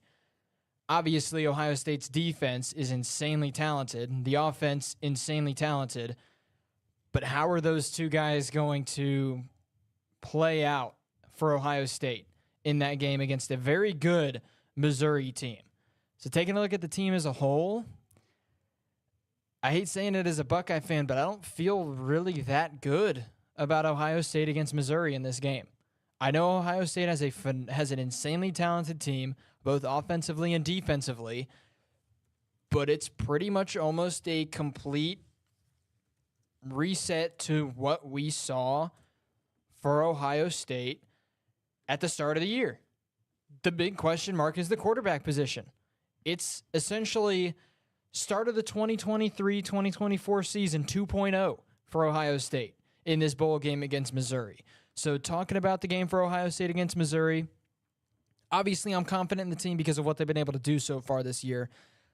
But the concerns come back once again when it comes down to the idea that Kyle McCord's not going to be the quarterback for Ohio State in the game against Missouri. So it makes me wonder, who do we got taking his spot? How good are they going to do? How good is Devin Brown or Lincoln Kienholz going to do for Ohio State? I'm not saying they can't go out, tear it up, win the football game for Ohio State, but it's going to be a lot harder for Devin Brown or Kienholz to do it as opposed to having Kyle McCord be the quarterback that goes out for the Buckeyes in their bowl game against Missouri. And Matt, again, you take a look at Ohio State. You mentioned the uncertainty is at the quarterback position. And frankly, that's been their entire season. Remember, Devin Brown, he had a split role with McCord at the very beginning of the season to try to earn the starting spot. Fell just short. McCord edged him out. Devin Brown right now has a chance to cement his name as, I'd even say, the starter for next season at Ohio State. Devin Brown, he goes out, and if he's able to play well in his bowl game against Missouri, a very tough defense, by the way, this is a guy that can cement his name as the starting quarterback for the Ohio State Buckeyes next season. So there's a lot on the line for him, but it also could hurt him in the long run as well. Big game for Devin Brown, Ohio State. They're also going to be without a couple of key players as well. But again, Missouri, they're coming into this game. They're coming into this game with the majority of their players. Ohio State losing a lot on the offensive side of the football, some on the defensive side, opting out of playing in this bowl game. Matt, Missouri, they're a tough team. And if Ohio State overlooks them, this is a Missouri team that, unlike in years past, can stomp the Buckeyes. And yeah, another player that, for me, when it comes down to the team as a whole, and especially when it comes down to the running back room, also kind of hurt and wasn't that I liked watching Chip Trayanum run the football for Ohio State. He transferred to Kentucky, so he's not going to be in that game against Missouri for Ohio State as well. I'm not saying that Travion Henderson isn't a good running back, but if he ends up getting hurt in that game, you've got Dallin Hayden maybe to run the football for Ohio State, so that's a big piece, especially with, obviously, Williams. He's out for the year. There's no chance of him returning for this game against Missouri. So it's a big question of what the players that are going to be playing for Ohio State in this game, what are they going to be able to bring to the table, and how deep is Ohio State going to be? Because obviously you've got Julian Fleming also entering the transfer portal, but I would say if there's any, obviously I liked Julian Fleming at Ohio State. He was a great receiver, but when it comes down to depth and position, that's probably the least of Ohio State's worries when it comes to the team as a whole. Having a player like Julian Fleming entering the transfer portal, more than likely not going to be playing in the game against Missouri, because obviously Ohio State in recent memory, I'd say past 5 to 10 years, they've been wide receiver university. Ohio State's probably going to have a receiver like, why can't I remember his name? Carnell Tate step up and maybe take the role of Julian Fleming. So I would say the Julian Fleming transfer move, I don't think that that's going to hurt Ohio State as much, but definitely Chip Trayanum going to Kentucky. That's going to hurt Ohio State quite a bit. Kyle McCord going to Syracuse. That's going to hurt Ohio State quite a bit. And outside of those few positions, you talk about all the players Ohio State's losing. It's more of backup and filler players that Ohio State is seeing enter the transfer portal. So when it comes down to the overall impact of all the starters, obviously Kyle McCord, that's a big one for Ohio State. Chip Trayanum, also a pretty big transfer leaving Ohio State. And then Julian Fleming as well, leaving Ohio State.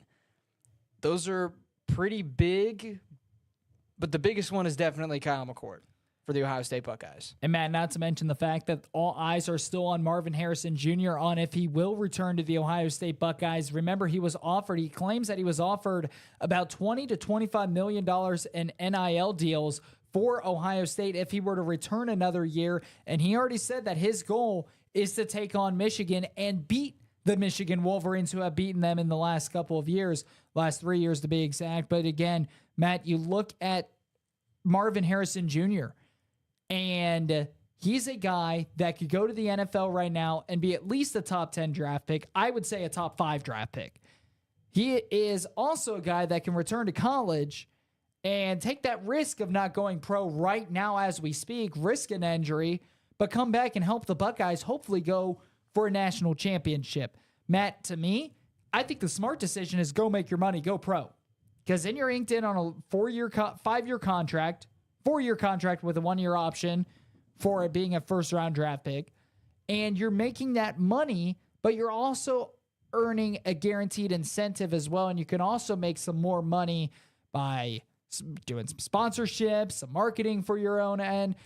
And I just would hate to see Marvin Harrison Jr. go back to college, play another year, and end up injuring himself and hurting his draft stock or hurting his entire future in the NFL. Matt, but it is time for a break. We will step aside. Coming up next, college football playoff talk. The semifinals approaching quickly. We'll talk about that and more coming up when we return to Sports Now.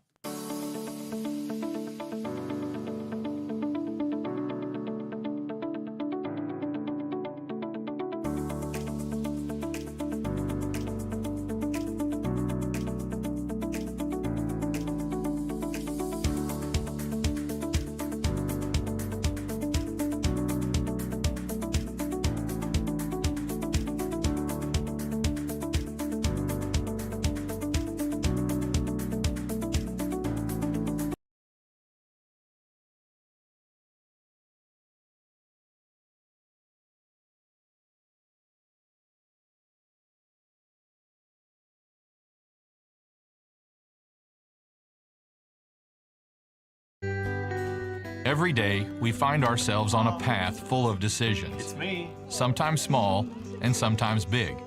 Sometimes alone and sometimes together. At McAfee, everything we do is done with your comfort, health, and convenience in mind. She always wanted the best for you, and now you can rest knowing you've provided the best for her. Breathe easy. Choose McAfee.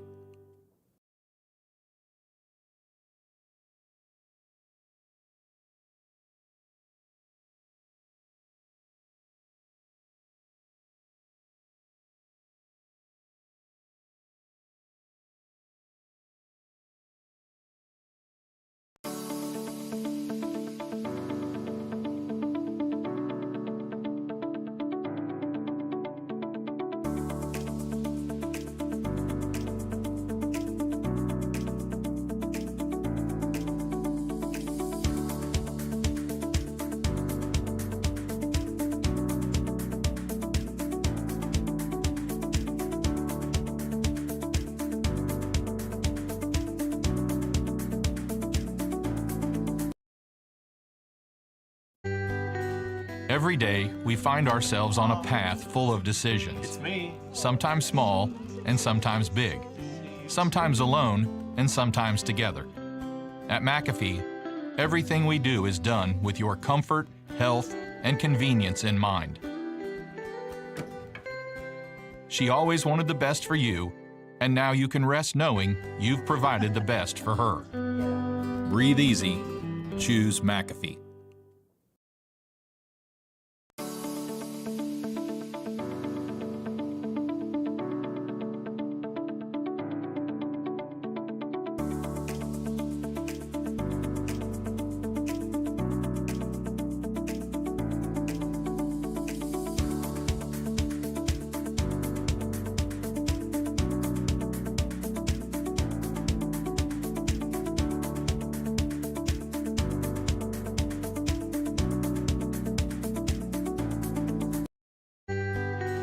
Every day, we find ourselves on a path full of decisions. It's me. Sometimes small and sometimes big. Sometimes alone and sometimes together. At McAfee, everything we do is done with your comfort, health, and convenience in mind. She always wanted the best for you, and now you can rest knowing you've provided the best for her. Breathe easy. Choose McAfee.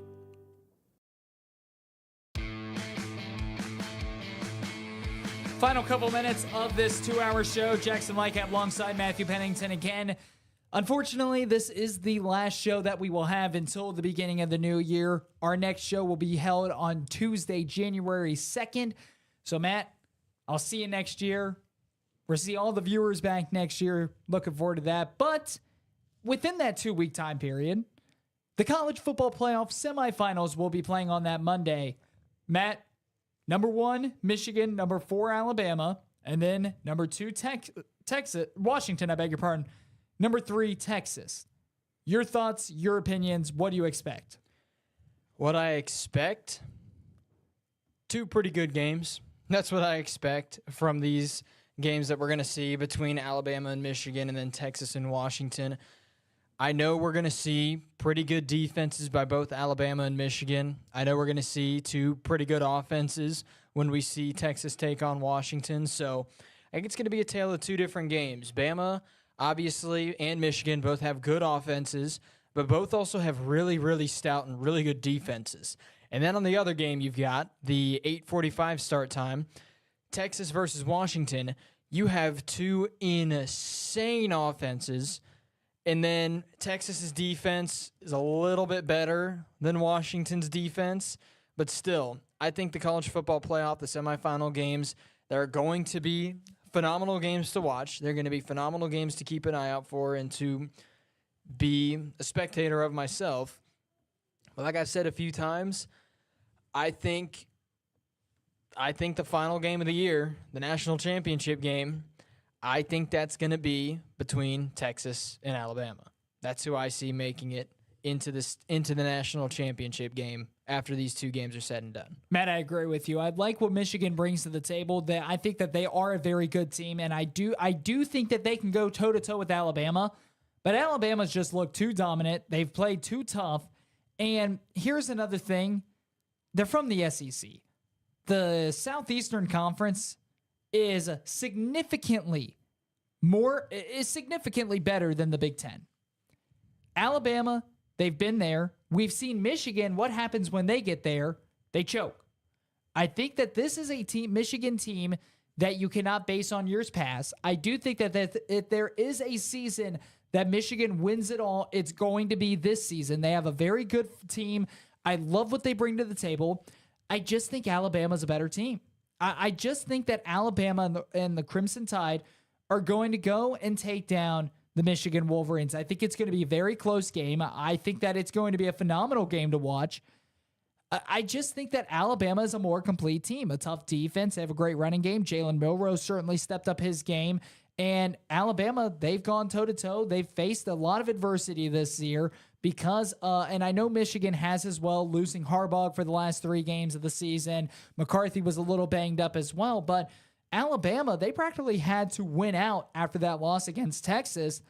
And they, at the beginning of the year, this was not a Final Four team.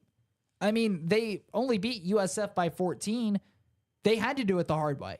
That they are battle-tested. They played a tougher schedule. I think Alabama's going to take that one. As for Washington, Texas, I think it's going to be a shootout. The question is, what defense can make the play to end up stopping the opponent? I think it's going to be a shootout, but I expect the defense to make one play, one stop, one turnover to end up sealing the deal.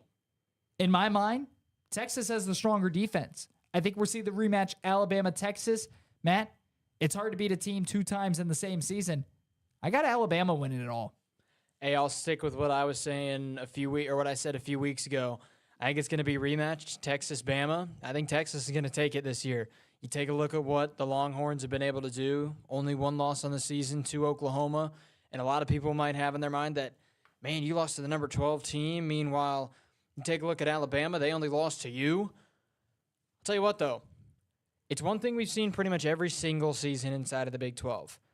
It is a madhouse, and it is a dogfight when it comes down to who is going to make the Big 12 championship, who could potentially be the team inside of the Big 12 representing that conference in the playoffs. So the argument of, oh, they lost to the number 12 team close, and not just that, but in the Red River Showdown, one of the bigger games that you're going to see all season long outside of rivalry week, I don't think you can put that too far against, and I don't think you can put too much of that against Texas and say that, oh, they shouldn't be in the playoff because they lost that game. They beat Alabama. They've beaten some other pretty good teams so far this year. So to say that, because it was an argument that it was a talking point that I saw go around quite a bit, that Texas shouldn't have made it into the playoff. I'll tell you what, if Bama made it in, Texas should have made it, deserved to make it in. That's what we saw happen. So obviously, we're not talking about Texas missing out and Bama making it in. That's not what happened. But talking about Texas, the fact that their only loss on the season doesn't look as good as Bama's only loss on the season, because Bama lost to Texas, Texas lost to Oklahoma. But what I got to say for this Longhorns team, they have looked good so far this season. And you take a look at that Big 12 championship game against Oklahoma State, that's supposed to be the two best teams in the conference. And Texas destroyed Oklahoma State. So I think this Longhorns team, they've got a really good shot at winning the national championship this year. Matt, hot take real quick. We only have about a minute left. Hot take for the playoffs. I'll start. The committee got it right. Alabama deserves to be in the 4th spot over Florida State. Well, you know what?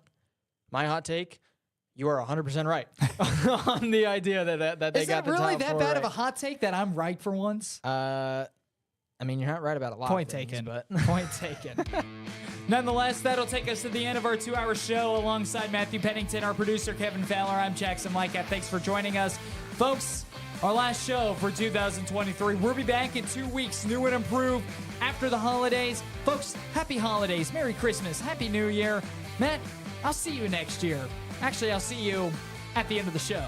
yeah, because we have to pack up and whatnot. Nonetheless, thank you for dealing with us for all of 2023. And we'll talk to you in 2024. Until then, good night.